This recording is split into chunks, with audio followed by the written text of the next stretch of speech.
नमस्कार बच्चों, आज हम पढ़ेंगे कक्षा 5 का विषय हिंदी। हिंदी में हम पढ़ेंगे पाठ 5 ऐनक। ऐनक का मतलब होता है चश्मा।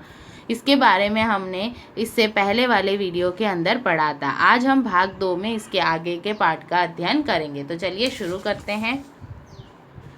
ऐनक से कितना लाभ है। अब यहाँ एक प्रश्न है कि ऐनक से कितना लाभ है। ऐनक मतलब चश्मे से क्या क्या लाभ है। बहुत बड़ी सूची कहाँ तक गणना किए जाएगा। अब इसकी बहुत बड़ी सूची है। ये हमको आना धूल से बचाता है, हमारी आंखों की रक्षा करता है, ये हमारे क्या करता है, दिखावे को और बढ़ाता है। तो इसकी बहुत सारी क्या होते हैं, लाभ होते हैं, उसकी गणना नहीं कर सकते। आंख में कोई धूल झोंकना चाहे तो आपकी ऐनक रक्षा करेगा। देखो कहा ना कि धूल झोंकना मतलब यदि आपको कोई कुछ कहना चाहेगा तो भी ये ऐनक आपकी उससे क्या करेगा, रक्षा करेगा।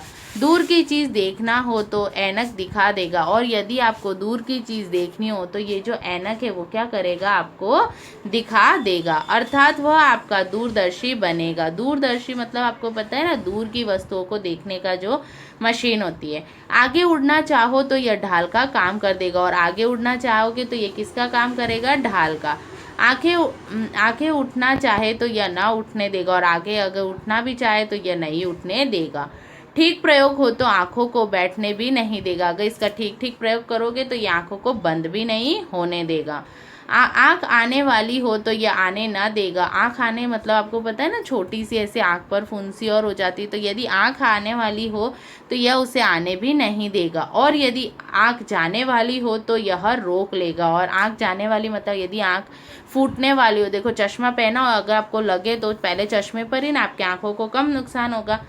आप कहीं आँख चुराना चाहो तो चश्मे के पर्दे से चुपके से चुरा सकते हो। किसी को देखना नहीं हो तो चश्मा पहना तो आप उसको छुपा सकते हो।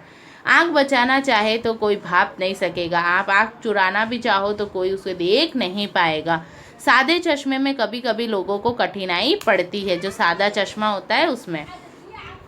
मानव समाज को ऐनक कितनी प्रिय है, शायद इस विषय में लोगों ने गौर नहीं किया है। ये बोल रहे हैं कि ये जो हमारा मानव मतलब इंसानों का जो समाज है उसमें चश्मा बहुत प्रिय है, इस विषय में लोगों ने कभी गौर ही नहीं किया। कुछ लोग ऐसे भी है जो ऐनक लगाने वालों का मजाक उड़ाते, कुछ ऐसे भी है जो ऐसा चश्मा लगाते हैं उनकी हंसी उड़ाते कि देखो देखो कैसा चश्मा लगाया है। आप अपनी नाक पर मक्खी भले ही ना बैठने दे, परंतु ऐनक किस शान से आपकी नाक पर जमकर बैठ जाती। देखो ये नाक पर है ऐनक, तो हम मक्खी तक नहीं बैठने देते, लेकिन क्या करते हैं, ऐनक को बैठने देते हैं। जैसे घोड़े पर सवार अर्थात बैल के कंधे पर जुआ। आपने देखा है ना, ये हल, जैसे बैल के कंधे पे हल और घोड़े की पीठ पर वो होता है ना जिस पर बैठते हैं हम, वो लोग अपनी स्त्री छोड़ सकते हैं, मतलब लोग अपनी पत्नियों को छोड़ सकते हैं। आखिरी संसार में तलाक होता ही है, पर अपना चश्मा किसी को छोड़ते नहीं सुना। बोले है ना, तलाक होते सुना है पति पत्नी के बीच में, पर कभी ये नहीं सोचा कि किसी ने क्या किया है, अपना चश्मा छोड़ाओ। यह जिसकी आंख में लगा जीवन भर लगा, और यह जिसकी भी आंख में लगा है जीवन भर लगा है। उठते बैठते लिखते पढ़ते सोते जागते यह ऐनक चिर संगनी बन जाता है। चिर संगनी का मतलब पूरे समय साथ रहने वाला बन जाता है। मैं ठीक नहीं कह सकता, परंतु मैंने सुना है जिन्हें चश्मा लगाने का अभ्यास पड़ गया है, वह जब बिना चश्मे के सो जाते हैं तो उन्हें सपना भी साफ नहीं दिखाई देता। आखिर कैसे दिखाई दे। अभी क्या बोल रहा है कि मैं ठीक नहीं कह सकता, परंतु मैंने भी क्या है सुना है कि जो चश्मे लगाकर सोता है ना, जिसको अभ्यास हो जाता है, बच्चों आदत हो जाती है चश्मा लगाने की, जब वह बिना चश्मे सोता है तो उसे क्या नहीं दिखाई देता, सपना भी साफ दिखाई नहीं देता।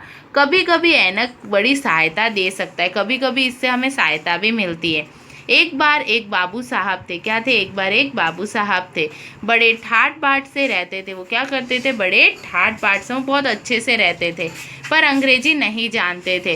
वो इंग्लिश बिल्कुल भी नहीं जानते थे। कहाँ से जा रहे थे वो, रेल से, रेलगाड़ी से क्या कर रहे थे बच्चों, वो एक जगह जा रहे थे। बगल बगल मतलब पास में एक देहाती बैठा था, मतलब अनपढ़, जो कचहरी के काम से कहीं जा रहा था। कचहरी मतलब अदालत और के काम से वो क्या कर रहा था बच्चों, कहीं जा रहा था।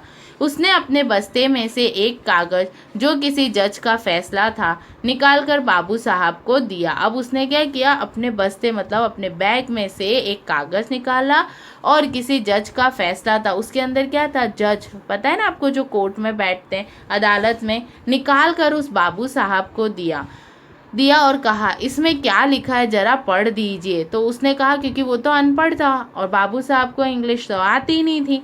मैं देख रहा था कि बाबू साहब के नीचे का भाग ऊपर करके उलट लिया। अब बाबूजी ने क्या किया, जो बाबू साहब थे उन्होंने नीचे का जो भाग है पेपर का उसको पलटा दिया।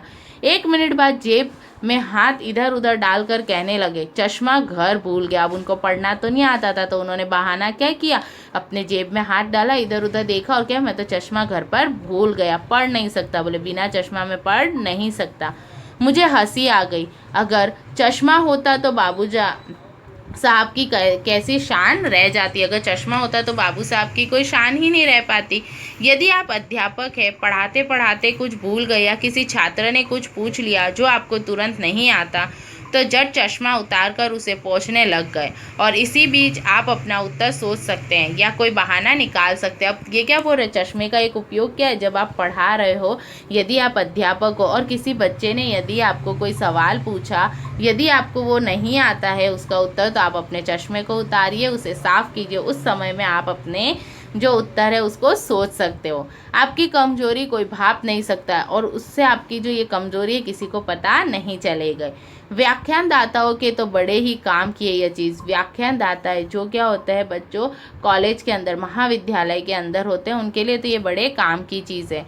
कहाँ कुछ भूले, जरा चश्मा उतारा, जेब में से रुमाल निकाला, श्रोताओं की ओर मुख निगाहें फेरी, चश्मा लगाया, फिर भाषण दिया।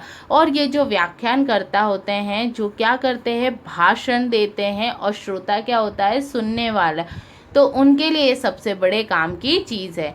इन सब कारणों से आजकल यह बहुत ही उपयोगी वस्तु हो गई है और इन सभी के कारणों से इसको हमने क्या माना है, बहुत उपयोगी। आश्चर्य तो यह है कि अभी तक सारा भारत चश्मेबाज क्यों नहीं हो गया। बोले, आश्चर्य की बात तो यही है कि अभी तक पूरा ये जो भारत है वो चश्मेबाज क्यों नहीं हो गया। ऐनक से एक और लाभ है, और अभी चश्मे से एक और लाभ है, क्या, हमारे पास कोई ऐसा वस्त्र पहरावा नहीं है जो सारे राष्ट्र के लिए एक हो। अब आपके पास ऐसे कोई कपड़े या ऐसी कोई चीज़ नहीं है जो पूरे विश्व या पूरे राष्ट्र के लिए एक हो। कोई कोट पहनता है तो कोई अचकन, कोई चपकन, कोई धोती, कोई लंगोटी, कोई सूट, तो कोई कुछ और। आपने सामाजिक विज्ञान में पढ़ा है ना कि हर जगह का पहनावा अपना क्या होता है बच्चों, अलग अलग। पगड़ी और टोपियों में भी भेद है। गांधी टोपी भी सब लोग नहीं पहनते। कोई ऐसी वस्तु नहीं है जिसे सब लोग पहन ले। इन सारी चीज़ों में से ऐसी कोई वस्तु नहीं है जो सब पहनते हो। ऐनक ही एक ऐसी चीज़ मालूम होती है जिसे अमीर गरीब, मजदूर मालिक, स्त्री पुरुष, हिंदू मुसलमान, बौद्ध जैन सब लगा सकते हैं। अब देखो, ये चश्मा ही एक ऐसी वस्तु है जो सब लगाते हैं। पुरुषों में बालक, युवा, वृद्ध, स्त्री शौक से लगा सकते हैं। स्त्रियों में मुग्धा, मध्या, प्रौढ़ा और सब लगाते हैं। ठीक है, क्या करते हैं, सब लगाते हैं, सब लगा सकते हैं। पुरुषों में बालक, युवा, वृद्ध, स्त्री शौक से लगा सकते हैं। स्त्रियों में मुग्धा, मध्या, प्रौढ़ा सभी के मुख पर खिल सकता है, मतलब छोटे बच्चे, स्त्रियां सब। शिया, सुनी, बहामी बिना झगड़े के पहन सकती हैं। यहाँ लड़कियों के नाम हैं। मंदिर और मस्जिद, गिरजा और आर्य समाज कहीं चश्मे की रोक नहीं है, सारे ही हमारे क्या है, प्रार्थना स्थल है। स्वराजी और लिबरल, सोशलिस्ट और कैपिटलिस्ट, वज्रभ्राशी और खड़ी बोली वाले, छायावादी और जड़वादी, किसी भी बर्बादी इसमें नहीं है, सब इसको पहन सकते हैं। भगवान वह दिन शीघ्र दिखाए जब सारा भारत चश्मामयी हो जाए। बोले, भगवान एक दिन ऐसा दिखाएगा जब सारा भारत क्या हो जाएगा, चश्मामयी। तब देखिए कितनी जल्दी राष्ट्रीय एकता के भाव फैलते हैं, जब सब एक दूसरे को शीशे की आंख से देखने लगेंगे और सभी के अंदर भाईचारे की भावना का विकास होगा। तो यहाँ इस पाठ के अंदर बच्चों आपको चश्मे की उपयोगिता बताइए। यहाँ टिप्पणी है आपकी।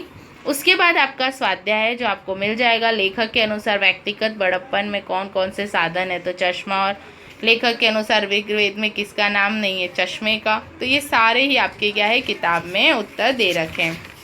अब यहाँ पर है देखो, वर्तनी सुधारिए। स्त्रियों तो स्त्रियाँ, श्रृंगार, व्यक्तित्व, पितामह, अभिप्राय, चिरसंगनी। पर्यायवाची ऐनक का चश्मा, भगवान मतलब प्रभु, हवा वायु, दया करुणा, पदवी खिताब संसार जग। पर्यायवाची शब्द होते हैं समानार्थी शब्द, उसके समान अर्थ वाले शब्द। विलोम शब्द उसके क्या है, उल्टे। विश्वास अविश्वास, शहर तो गांव, आरंभ तो अंत, सभ्यता तो असभ्यता, उत्तर तो दक्षिण, एकता अनेकता। अब यहाँ पर आपको कोई वाक्य लिखने, प्रश्न चिन्ह और पूर्ण विराम। यहाँ मैंने कुछ वाक्य लिखे, आपको करने हैं, बाकी ये खाली स्थान है। तो अब इतना होमवर्क आपको क्या करना है, अपने गृह कार्य कॉपी के अंदर करना है, प्रश्न उत्तर और साथ में ये जो मैंने आपको लिख के दिए हैं वो। धन्यवाद बच्चों।